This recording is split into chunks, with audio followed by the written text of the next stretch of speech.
វីដេអូនេះដែរខ្ញុំមកនាំអ្នកទាំងអស់គ្នាមកកាន់ប្រាសាទតាព្រំនេះមិនមែននៅខាងខេត្តសៀមរាបទេណាគឺនៅចិត្តចិនពេញហ្នឹងទេជិះប្រហែលជា30 គីឡូពីពេញមកដល់ហើយគឺថានៅខាងខេត្តតាកែវណាប្រាសាទតាព្រំមួយឡើងប៉ុណ្ណានៃនៅខាងខេត្តតាកែវនេះតិចបងប្អូនអត់ដឹងថានៅខាងខេត្តតាកែវមានប្រាសាទតាព្រំមួយណាគឺនៅចិត្តទលេវទីហ្នឹងទេនេះគឺថារូបរាងឲ្យស្រស់ស្អាតគឺថារូបចម្លាក់ជុំវិញប្រាសាទហ្នឹងហ្មងណានេះគឺធ្វើដំណើរចេញពីភ្នំពេញមកប្រហែលជា30 គីឡូអីហ្នឹងគឺដល់ហើយប្រាសាទតាព្រំនៅខាងចិត្តទលេវទីណាគឺថារូបចម្លាក់នៅប្រាសាទតាព្រំនេះគឺថាស្អាតខ្លាំងមែនទែននេះរូបចម្លាក់នៅលើផ្តែរឥឡូវច្បាស់តែងឡើងលោកសិលណានេះគឺថាអូស្អាតខ្លាំងមែនទែននេះមានតាំងពីរូបផ្ការំដួលណានេះផ្ការំដួលអូយស្អាតខ្លាំងមែនទែនគឺថាចម្លាក់ណាចម្លាក់នៅលើប្រាសាទតាព្រំនឹងតែម្ដងនេះអូយរូបអប្សរាមានអីអញ្ចឹងណាអត់ដោយដៃដោយថ្មអូមើលនេះរូបនិយាយទៅឲ្យចាស់បុរាណពីសម័យមុននិយាយថាពីបកែណាចម្លាក់តែប្រើពលាប្រើបថៅនឹងរូបចម្លាក់ចេញពីថ្មឡើងលងស្រិលឡើងលងណាហើយឆ្លាក់ចេញពីថ្មឲ្យសម័យឥឡូវប្រើមិនសិនប្រើអីអញ្ចឹងទៅនេះ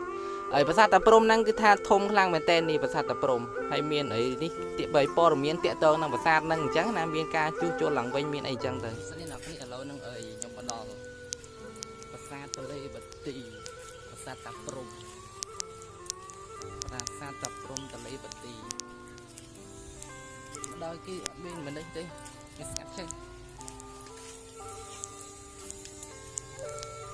ហើយនៅពេលដែលខ្ញុំទៅដល់ហ្នឹងគឺថាប្រាសាទអត់មានអ្នកទៅទស្សនាទេគឺថាប្រាសាទមួយហ្នឹងគឺថាទស្សនាតែឯងហ្មងណា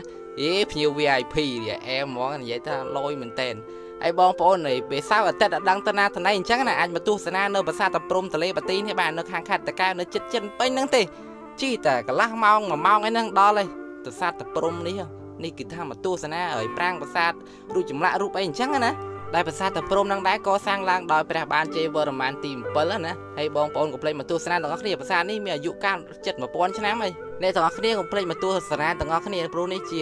គេដំណើរដូនតាដែលមកសល់ទុកឲ្យណាមកសល់ទុកឲ្យកូនចៅជំនាន់ក្រោយឲ្យទស្សនាថែរក្សាសម្បត្តិវប្បធម៌មួយនេះទស្សនាទាំងអស់គ្នាមកព្រោះប្រាសាទតាព្រំនេះគឺថាស្ងាត់ខ្លាំងអត់មានមនុស្សទៅដើរលេងទៅទស្សនាទេគឺថាពេលដែលខ្ញុំទៅនឹងគឺថាទៅដល់ទស្សនាតែឯងហ្មងអត់មានមនុស្សទស្សនាទេគឺថាទៅដល់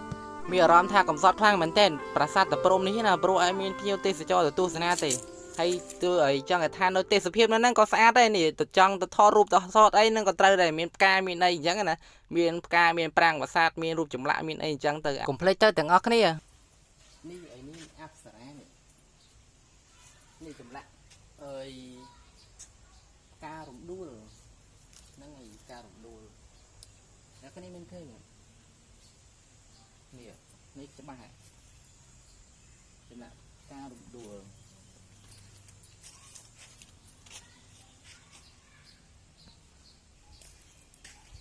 ថ្មបាយក្រៀមនេះថ្មបាយក្រៀមហើយនឹងថ្មភក់ហ្នឹងមែនតែជាថ្មភក់ហ្នឹងនេះប្រាសាទតាព្រំហ្នឹងអ្នកគ្នាធំខ្លាំងវ៉ាវអាចារ្យមែនតើតែអត់